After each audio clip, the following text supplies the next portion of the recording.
May mga taong akala mo masama ang ugali dahil nakasigaw, mahilig manita at malakas ang boses. At kung minsan, masungit at straightforward. Yung mga taong ganyan, minsan yun pa yung mga tunay at mabuting tao. Kaysa sa mga taong akala mo anghel kung kumilos, mahinhin at mabulaklak magsalita, pero ang totoo, masama ang ugali. Iwasan ninyo yung mga balimbing na tao, yung mga peke. Pag sinabing balimbing, yan yung mga taong kakampi ka kapag kaharap ka. Pag talikod mo, nandun siya sa ibang tao, kinikwento ka na. Yan din yung taong hindi tumatanggap ng pagkakamali nila. Napaka-toxic niyang mga yan. Iwasan ninyo yan.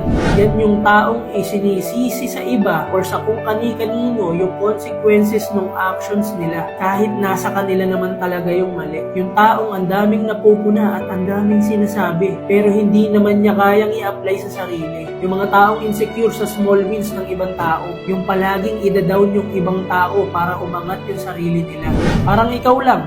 Kung saan ka nakikinabang, andun ka. Pero pag wala ka ng pakinabang dun sa tao, sisiraan mo na at wawasakin mo na yung pagkatao niya sa iba. Tinamaan ka ba? Balimbing ka kasi, peke. Iwasan ninyo yung mga balimbing na tao, yung mga peke. Pag sinabing balimbing, yan yung mga taong kakampi ka kapag kaharap ka. Pag talikod mo, nandun siya sa ibang tao, kinikwento ka na. Yan din yung taong hindi tumatanggap ng pagkakamali nila. Napaka-toxic niyang mga yan. Iwasan ninyo yan.